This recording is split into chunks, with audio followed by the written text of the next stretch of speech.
I don't think so. I used your script so much. Yeah. I just ended up with a look at it. Okay. Oh yeah, the one I said recently was changed from last year, but whatever. No worries. Like we're not doing the same thing. Yeah, exactly. Yeah.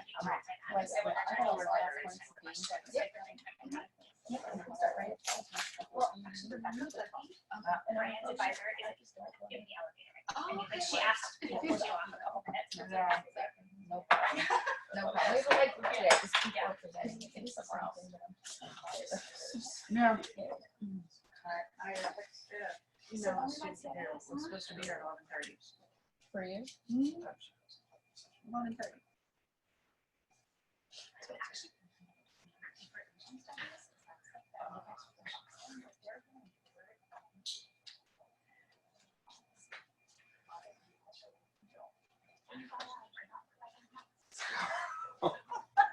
That's encouraging.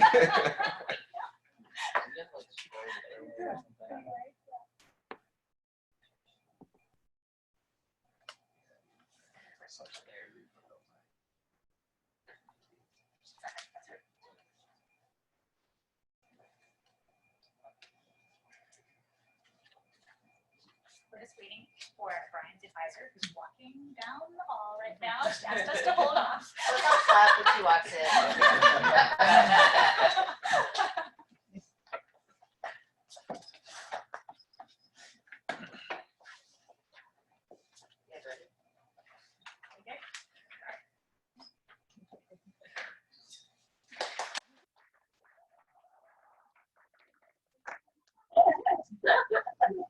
Only 45 seconds. Are we good together?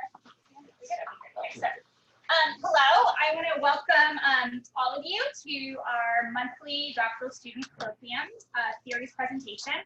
I'm Jennifer Adams, and I'll be moderating this event today. Each month, we have one EDD student and one PhD student present their research at our colloquium, which is offered both on campus here at Drexel University and also online via Zoom. In addition, each doctoral student presenter contributes a research brief that relates to his or her presentation, which is shared in an edited publication.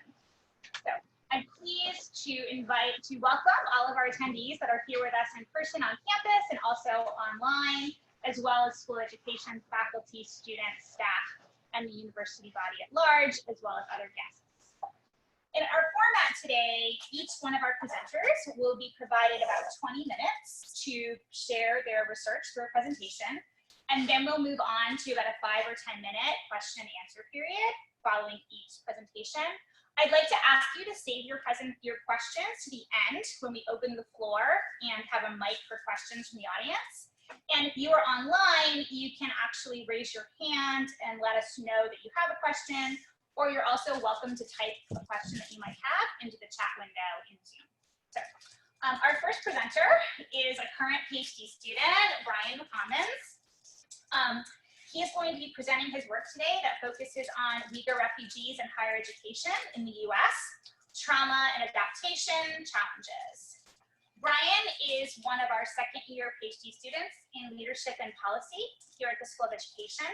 From 2010 to 2012, Brian worked as an English teacher in South Korea. Upon completing his master's in education through Lehigh University, he moved to Bolivia to help start a US-based community college and was the director of International University of Santa Cruz from 2015 to 2018. During the 5 years that he was in Bolivia, he also completed a master's degree in applied linguistics from the University of Massachusetts. Brian's current research interests include ethnic minority languages and indigenous language policies with a particular focus on Latin America under the guidance of his advisor who just joined us, Rebecca Kofi. So, turn the floor over to Brian. Thank you. And thank you for coming today. So today I'm going to be talking about a qualitative study I've been working on with my advisor, Dr. Rebecca Kofi, over the past few months, called Uyghur Refugees and Higher Education. So I'm sure there's a large continuum on knowledge of the socio-political situation facing the Uyghur community in China in the room.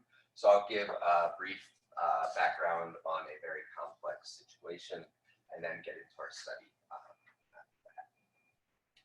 So Uyghurs. Who has heard of Uyghur? Okay, good. It's a good starting point. So this is an ethnic minority group, primarily in the northwest region of China, approximately 10 million Uyghurs. In the Uyghur Autonomous Region of China, located right there. A predominantly Sunni Muslim religious group, and there are large diaspora communities around the world, the largest being in Turkey, and then some in Europe, Australia, and here in the US.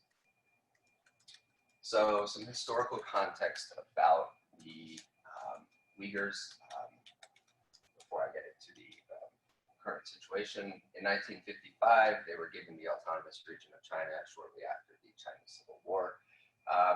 And after that, there was increased migration of the Han Chinese, the dominant ethnic group in China, to the region. And for a long time, it was pretty harmonious coexistence until the early 2000s. And in 2009, this escalated during a peaceful Uyghur protest. That escalated and resulted in the deaths of over 200 people. And Chinese attributed this violence to Uyghur Muslim extremists. And then eventually passed the 2015 counterterrorism legislation, which specifically targeted Muslim minority groups and basically equated Muslim religion, Muslim culture, Uyghur culture with terrorism. So really targeting this ethnic minority group. So you can see here, this is the amount of money spent on security and surveillance in the region from 2015, next to nothing, to 2017. That equates to roughly $3 billion. So a large increase in surveillance on this population. And with that, culminated in were these re-education camps.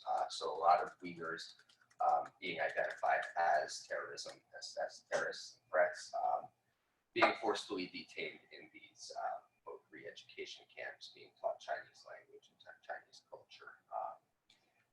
And these camps are not great living conditions, overcrowding.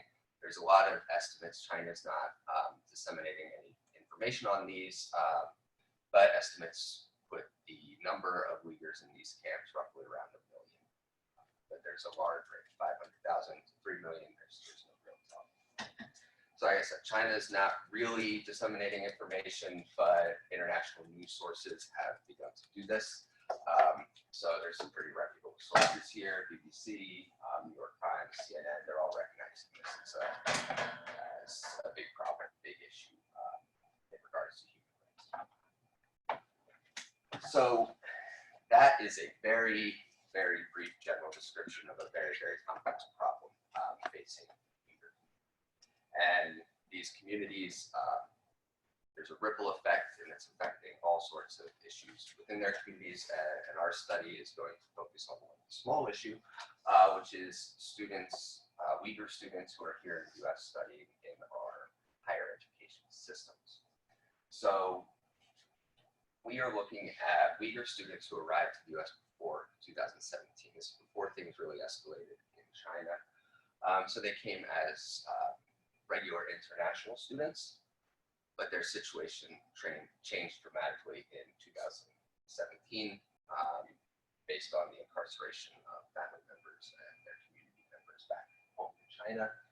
So they can't go back to China for fear of being detained as well. So they're transitioning, they're in this transition phase from normal international student to international refugee student.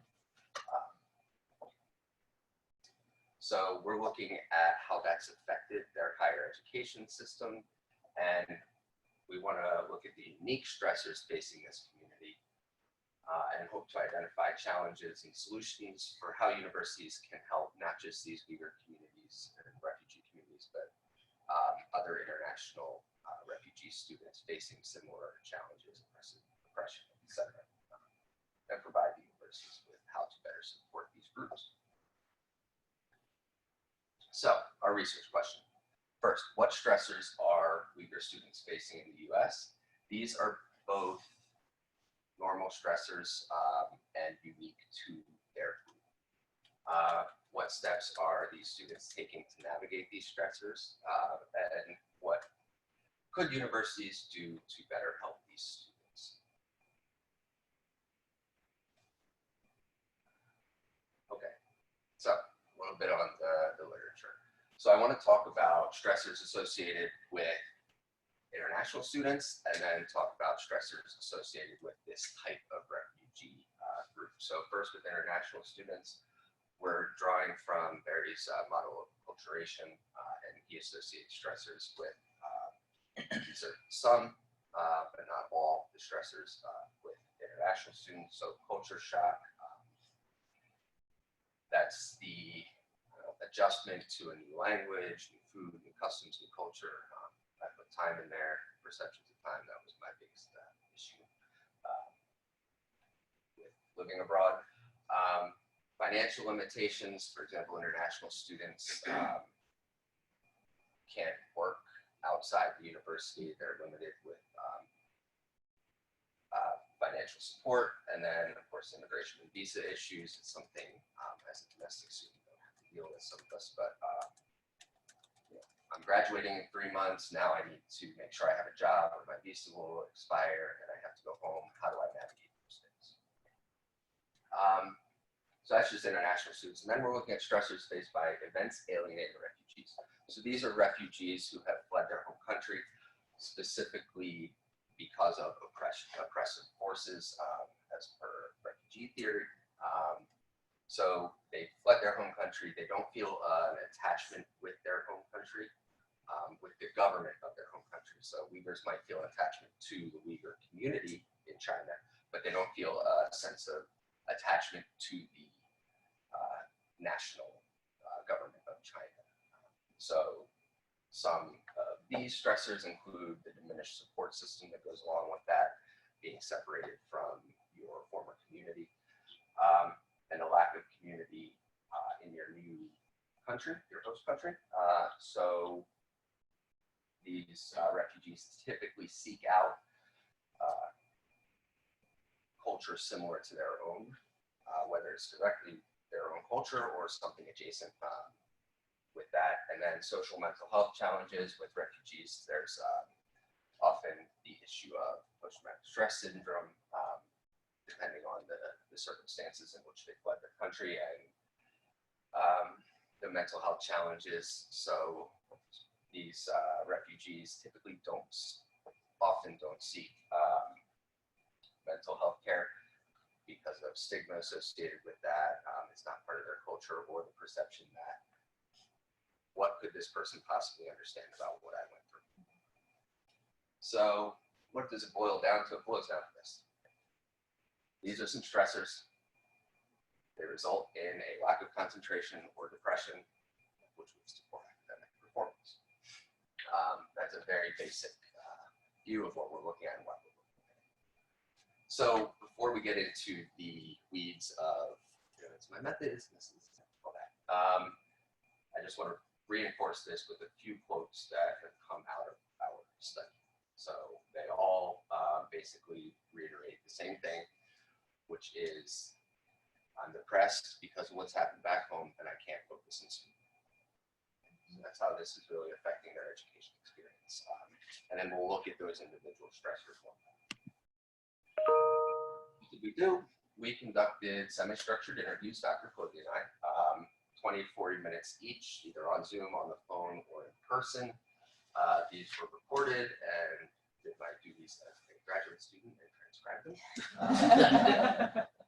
We each conducted open coding separately and developed themes, and then came together, compared these, looked back at the theory, which we just looked at in the literature, and saw what are some themes that match these, what's some emerging themes. And this is, like I said, an ongoing study. So our sample, we're looking at Uyghur students who enrolled in higher ed institutes before and through 2017. This includes both undergraduate and graduate students. We had about an even distribution of both, and we contacted them through snowball sampling.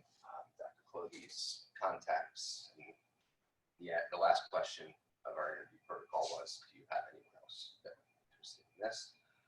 Right now, we have interviewed 8. We are continuing to look for and interview more participants in the study. So again, these are some preliminary findings. So research question 1. What unique stressors are Uyghur students facing in the US? Incarcerated family members, lack of communication, financial changes, and lack of trust with the home. So I want to focus on these first 2 for a second. And rather than try to really explain that, I thought it would be best to read a story told to us by one of our subjects. And what he or she said really outlines the challenges faced with these first 2. So, in August 2017, they took my dad to the camps. He was gone for 2 weeks, and I only knew he was in the camps because my friend's mom told me. At the time, I was writing my thesis. In November that year, he went through heart and knee surgery. My sister talked to me on video chat. She told me my dad had disappeared a second time in February 2018. She couldn't actually tell me. She had to write it on a piece of paper and hold it up, and then told me not to ask any questions about it. I only talked to my mom once every 3 weeks at the time, and every time she was just crying. She couldn't tell me anything. At the time, I was working on my last year of graduate school. I was working on my thesis and trying to catch up on the news since my parents couldn't tell me anything. Right after my defense, my dad came out. He's a big guy, but he lost 40 pounds. He was so thin. He was so afraid. He told me, just don't cry, just act normal. He was so tiny. I'd never seen him like that in my life. For a couple months, he was in and out of the hospital. Since then, I kept getting phone calls from the Chinese embassy saying, we have a package for you. I don't really know what they want. All my family's passports were taken. It's been 7 years since I've seen my sister. So these stories were told something in that neighborhood over and over. Very challenging with the family members being incarcerated, but then also with the financial changes. These students, they suddenly cut off from their families, which is a large source of income for their tuition and for their cost of living here in the US. So this student talked about, it's been about 2 years at the time paying tuition, keeping up with courses and concentrating was not easy.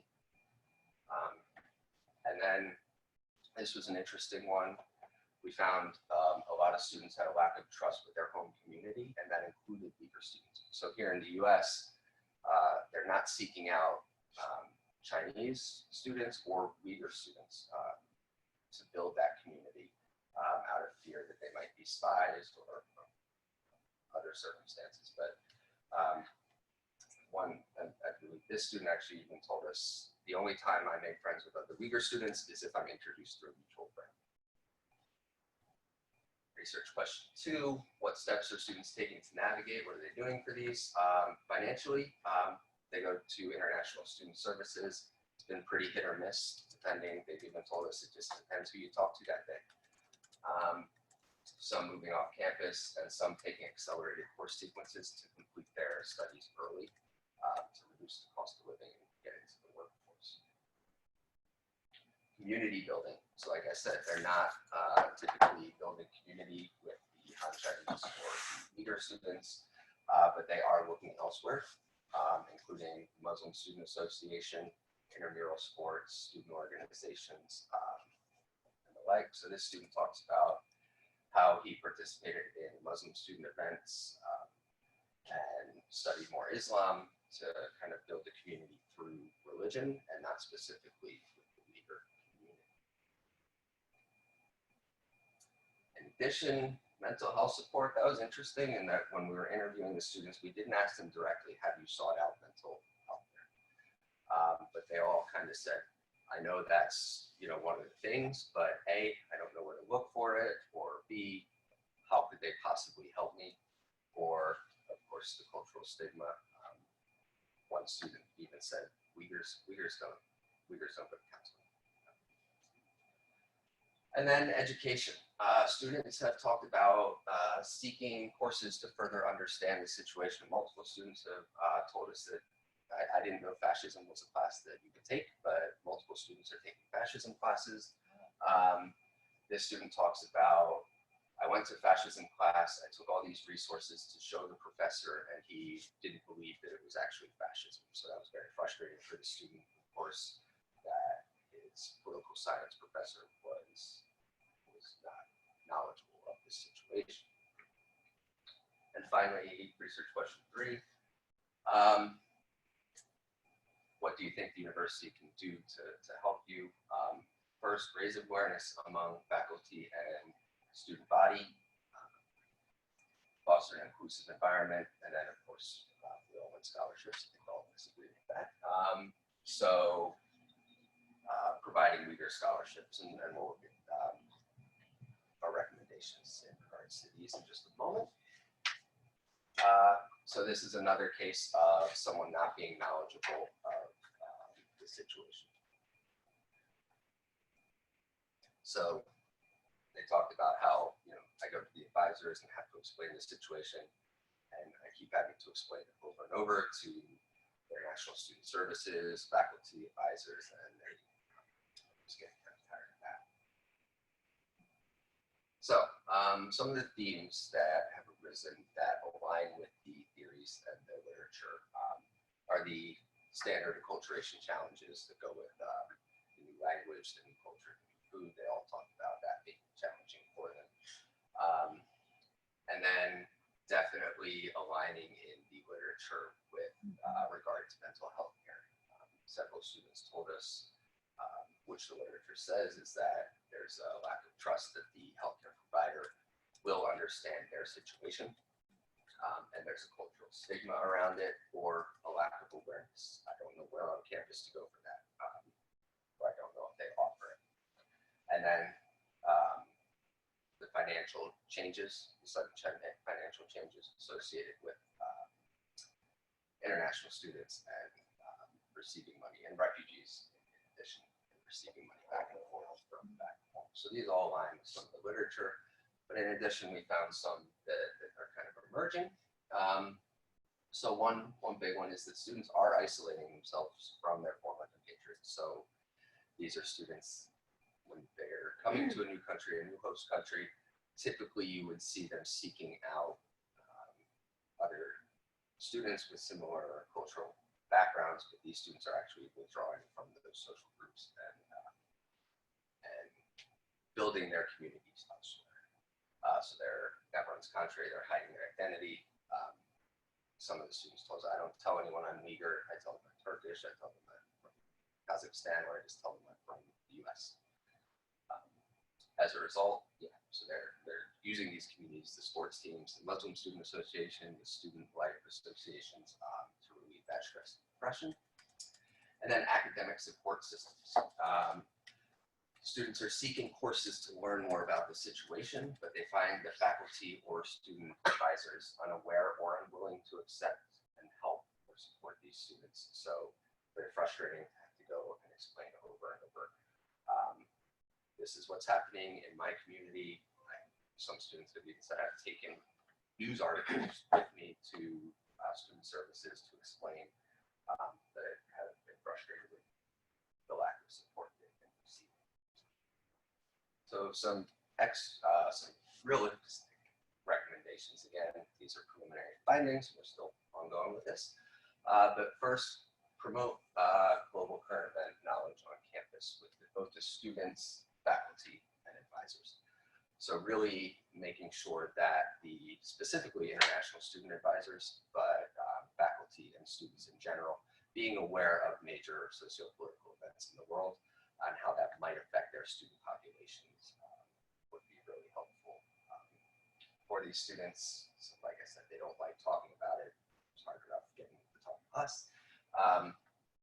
So really building a knowledge base and awareness on not just the Uyghur situation, but major socio-political events that might affect the student body, the international student bodies on campus. And like I said, we all want scholarships, we all want a full scholarship, but providing financial aid options, right? Loan payment schedule, alternative methods of payment, some different options in regards to that. Preliminary recommendations, we're still chugging away in interviews and transcribing, but the end.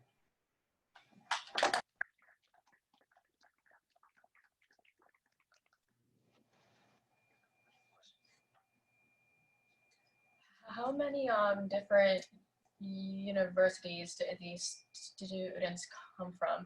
So we interviewed 8 so far, and I want to say we probably had 7 different universities represented in, I believe, 4 major cities in the US. So, a diverse sample group. How big was the population at each of these universities? The Uyghur population? Yes. Pretty small. So yeah, I don't know the details on a lot of them specifically, but a lot of them talked about, well, I went to this university because my dad's friend's daughter went there too, and then through that, maybe I transferred to a different university, but typically not large Uyghur populations. In those large classes. Just a question, back to the beginning when we were introducing about Uyghurs. What does autonomous region mean? I didn't know that either, so I asked our colleague Kate, first year PhD student Kate.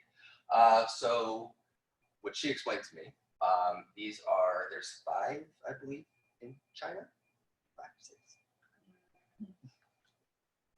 So these are regions of China that are that give certain freedoms to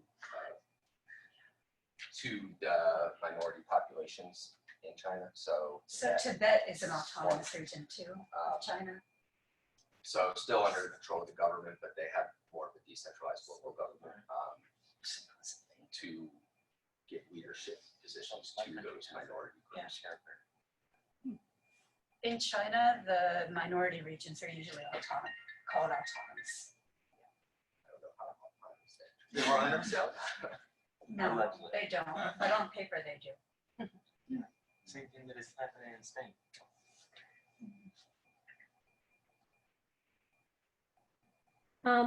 Hi, this is Rachi. I have a question. Hey, Dr. Bush. Hi, Brian. A very interesting presentation. It's more of a think aloud point than a question, but your finding about them trying to hide their identity was very interesting. And I'm wondering that in terms of the support services that they can benefit from the university, do you think those support services in general could focus on identity, professional identity development for students, specifically international students, and also because it seems that these students are reaching out to not their community, but others who might be suffering from somewhat similar challenge. So in general, I guess I'm thinking aloud, if you think that the universities can provide professional identity development support services, and it could draw from, it could provide benefit to not just this community, but other international students, and that itself could lead to supporting the Uyghur Muslim students. Right. Yeah. So I think that's a good point, and I think it starts with the awareness of what is happening in the Uyghur communities, and really promoting that knowledge first, and then creating that more kind of inclusive environment that these aren't Chinese students, they don't identify as Chinese students, to foster a more inclusive environment for them. That's step 1. And then, yes, I agree with providing that development. How does that work when you're trying not to be identified as Yeah, Uyghur? so if you join this, then you're going to be outed, so to speak. yeah, I'm not saying we have all the Uyghurs stand up in front of on campus, but maybe just promoting, okay, cultural night. These are some current events that are happening around the world. I'm not saying that's a Uyghur student, but really just the general, here's what's happening as a starting point. Yeah, I think, focus on identity conflict and identity formation is very crucial for, I would say any student, but particularly international students facing such kind of circumstances that you just shared. So thank you. Do you perceive any hesitation by universities to offer this type of programming, given, say, like what's happened at corporate levels or MBA levels, and and losing favor with China as a whole. Yes, because I think international student enrollment has been on a decline in general, so that is a fear. But I also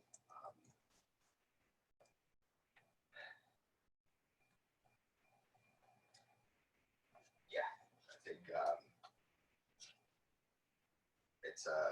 it's some next steps we want to take are to interview administrators and talk to them about this.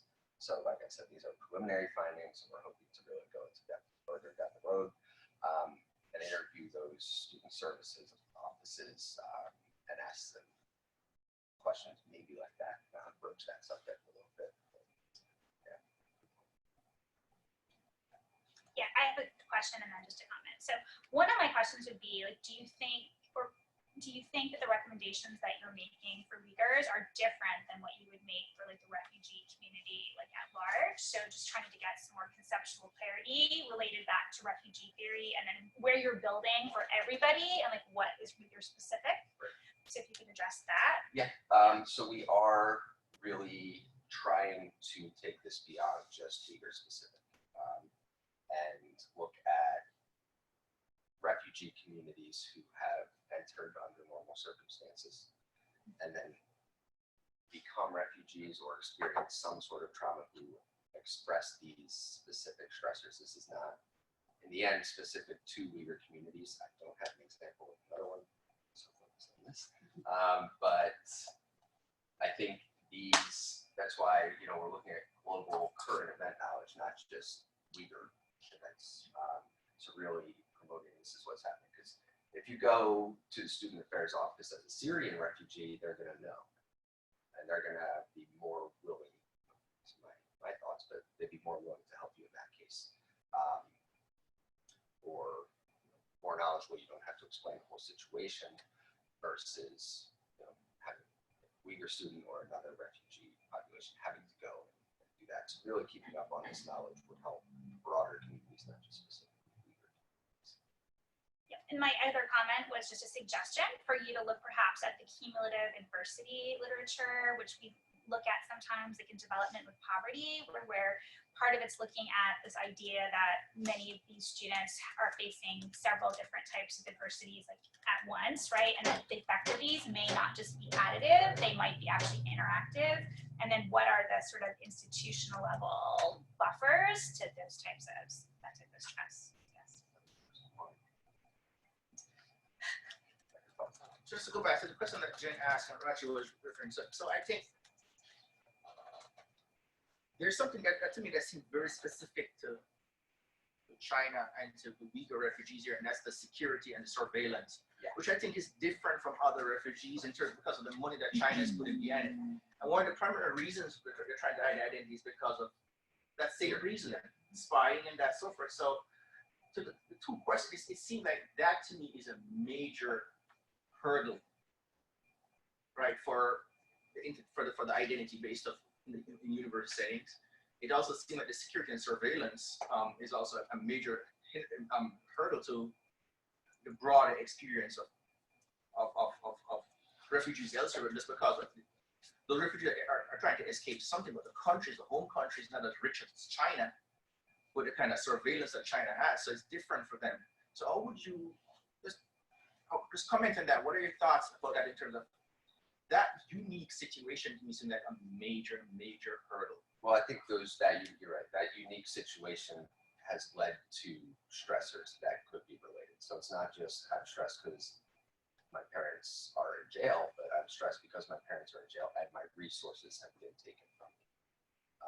So looking at the end effect, there could be a relationship, whether it's another refugee community that faced some similar challenges that resulted in lack of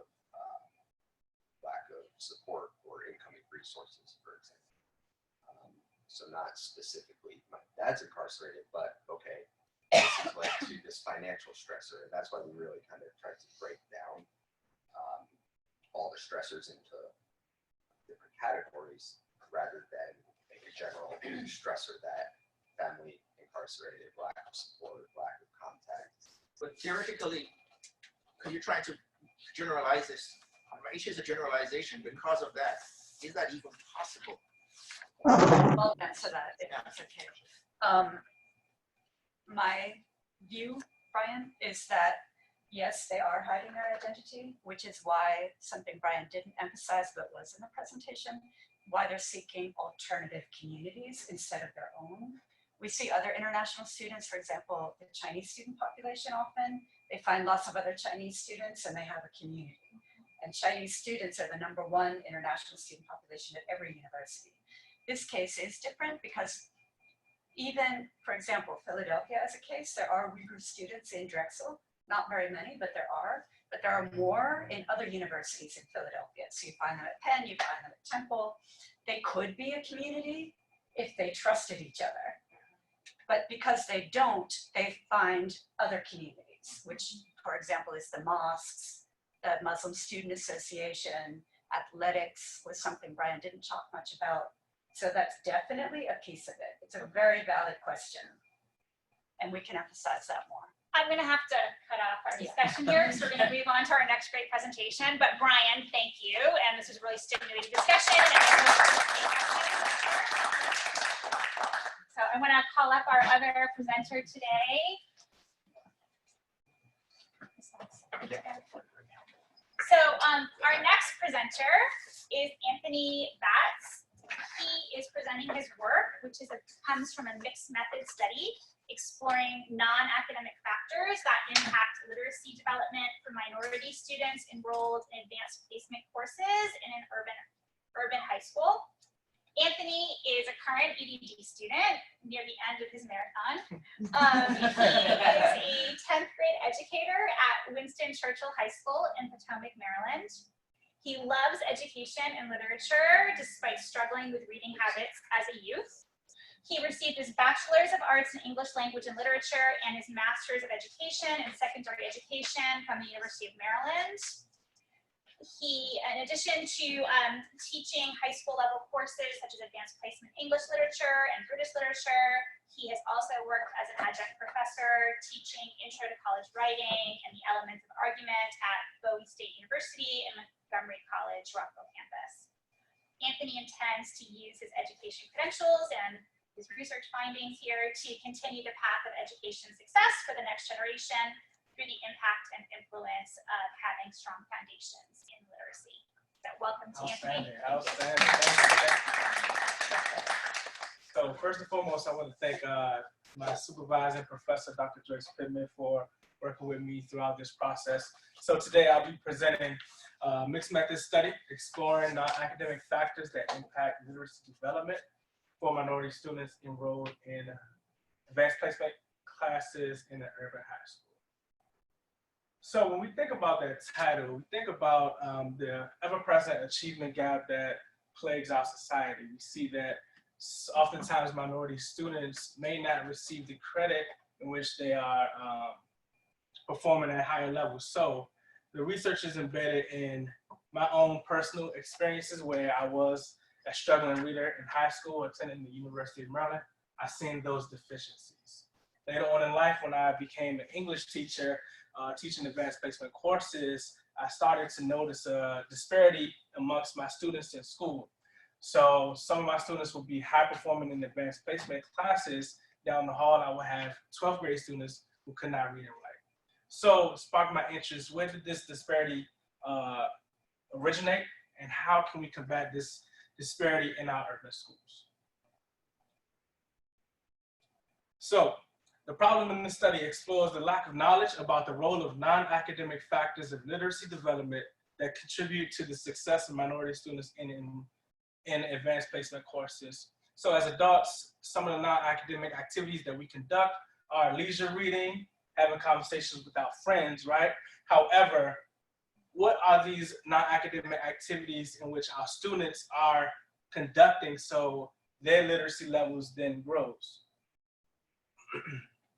After reviewing the research, states such as Pennsylvania and Maryland, along with the city of Washington, D.C., no longer teach the foundation of reading and writing after 5th grade. So our students need to rely on the non-academic factors to further practice their reading and writing skills as they go into schools. So my central research question reads, what is the relationship between the non-academic factors of literacy development and the academic performance of minority youth enrolled in advanced placement courses? The central research question is broken down into 4 sub-research questions, where question 1 and question 2 further explore the social connection of students as it relates to their reading and writing skills. So their community that they talk to, as well as the conversations in which they have with their peers. Question 3, how do African-American students in urban schools feel parents and guardian interactions influence literacy development? Question 3 is framed through the social, cultural, and parent involvement, where question 4 explores the students' personal perspective of how they view their reading and writing skills moving forward. So I framed my literature review based on prior research, and it was broken down into 3 primary factors. Literary presence, which is the foundation skills of literacy. This is how students use what they learned in school, take it home, and then further develop their own idea of how they want to read and write in the future. Literary pursuit is framed through the lens of emotional literacy and the conversations in which they have to further develop the skills after 5th grade, in which they use moving forward. And the last frame is social cultural literacy, which identifies the social stereotypes in which students have to overcome daily in order to perform at a higher level. Okay. So my research methods, my mixed methods is composed of my 21 quantitative questions. These survey questions were derived from the Hemingway Adolescent Connectedness Survey to understand how students connect with their different social groups that impacts how they read and write moving forward. Lastly, the qualitative approach is surrounded by semi-structured interviews with open-ended questions. So I asked students 10 questions, after which they completed the surveys. Moving right along. So my research site includes a school in Washington, D.C., which I will not name because of confidentiality. Once I sent out the request forms, I received those back from my students, and those students were from wards 7 to 8. This slide here shows a breakdown of the population and the annual average of the household income. And as you can see on the slide, wards 7 and 8 have a far lower family income, which ranges around $31,000, versus Ward 2, which is one of the more affluent areas of Washington, D.C., which averages around $120,000 annually.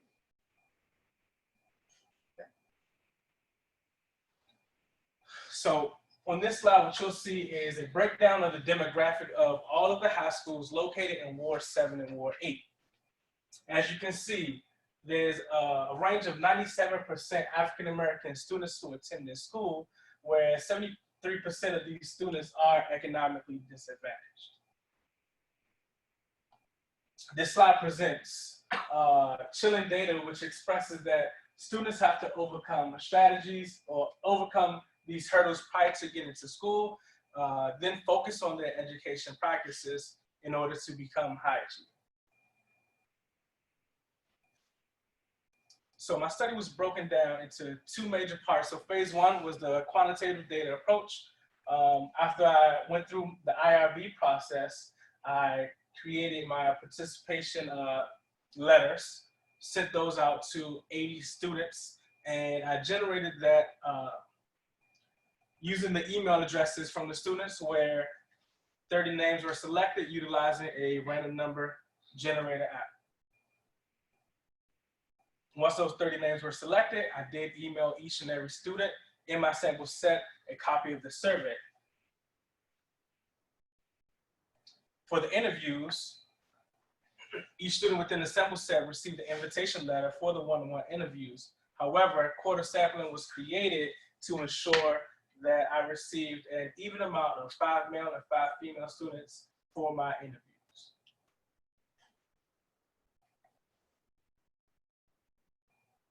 So the data analysis from the Hemingway survey, what I found out was the following details. So the first 7 questions outlined public education. So it identified how students view their education moving forward and the influences in which they had by their teachers and what their teachers were teaching. The second set of Hemingway questions surrounded the social environment. It asked students how much of a connection did they feel with their home life and their surrounding communities as it related to their success. Lastly, the third set of questions asked students to identify and explain how their parents and guardians influence their connection to education. Some of the highlights from this portion of the survey expressed that students did care what teachers believed about them, and they did care about the education process. Through the second set of my questions, I understood that students did have multiple social groups, where these multiple social groups offered an opportunity for students to share their experiences moving forward. Lastly, the students enjoyed their parent connections, where their parents influenced their reading and writing moving forward. So the data analysis section for my qualitative data, after I completed my in vivo coding, the themes that emerged were the first, that students developed a motivation for high achievement at a young age, despite their learning environment. The second thing was that students are severely influenced by their encounters with their parents and their peers, which heads to the emotional literacy highlighted in my literature review. And the third thing, at the larger stages of their education, students prefer a tailored education structure. So this was quite interesting from the interviews in which I conducted. Many of the students talked about how they would prefer to read and write and talk more about issues that are interesting to their personal lives, rather than some of the classic pieces of literature that we teach in our English courses. So the conclusions are broken down based on the research questions in which I presented. So the central research question expressed that the non-academic factors of literacy development that impact our students who are in advanced placement courses in urban schools suggest that many of these students are involved in multiple social groups where they can talk about education topics, they can talk about real world situations. This offers an opportunity for code switching. The first central research question expresses that there are a lack of resources based on what the students believe and express on their personal experiences through their education process. The second research question, social interactions, providing an outline to discuss goals and future. This was sort of how they framed their discussions when they got to the higher levels of education. My third research question expressed that students in urban schools feel that their parents and guardian interactions influence literacy development, as students feel a sense of connectedness to their parents. They want to make sure that their parents are proud of them throughout their process, despite the disadvantages that they may encounter. Lastly, minority students of advanced placement literature classes perceive literacy development as an essential education skill. Many of the students talked about how often they use reading, writing, speaking, and listening on a daily basis, hence the fact that they wanted to perform better at those skills. My chapter 5 is in progress, and the implications and the recommendations in which I see based on the research is the fact that further exploration should surround emergent literacy strategies that engage students who attend urban schools. This will strengthen the foundation of students moving forward. So each student has an opportunity to take higher level courses, which in turn offers them a larger opportunity for success and growth outside of high school. Any questions?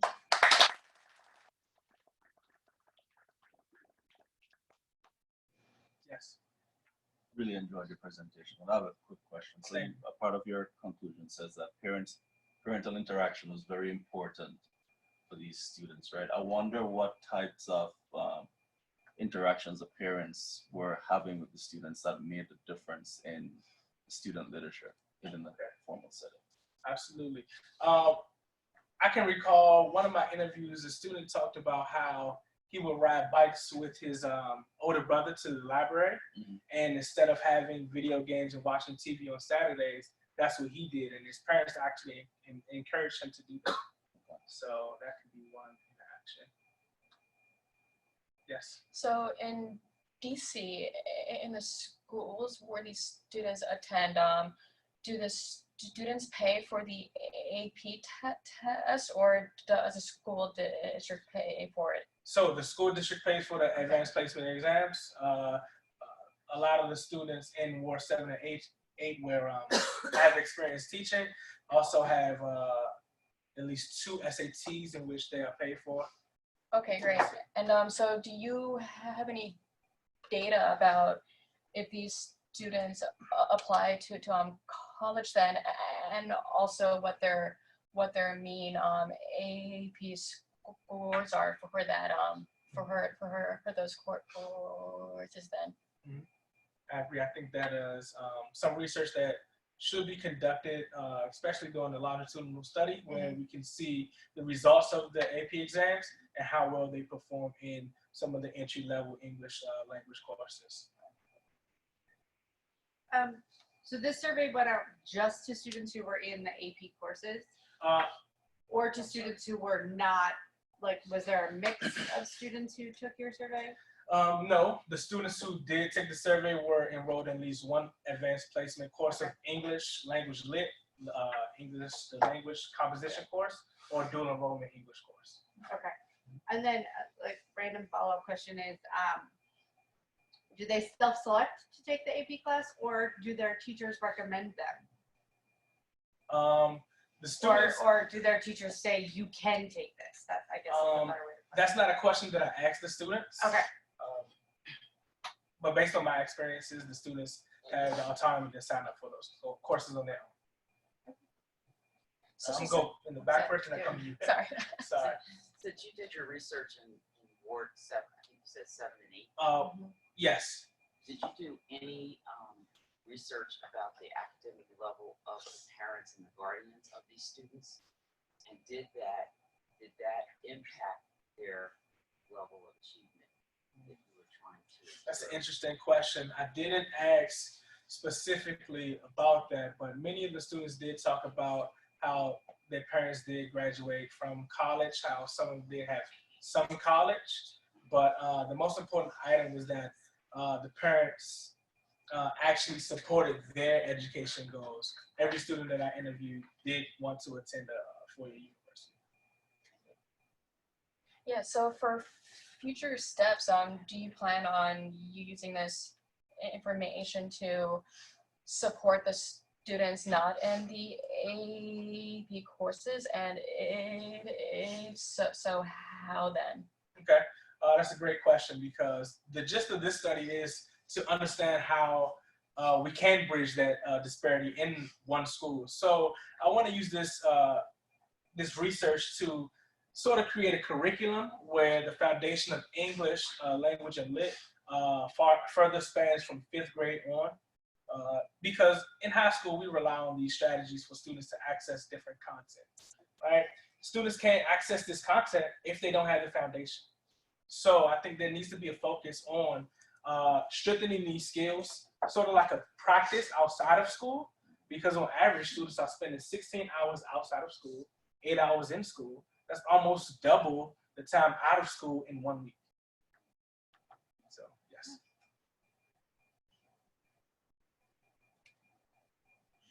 Any other questions? Thank you so much.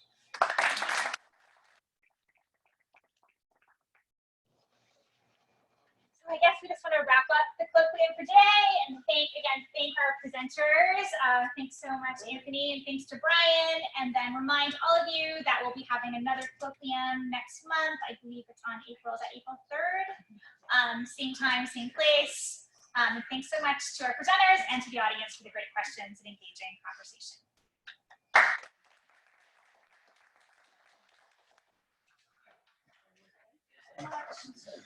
Good job.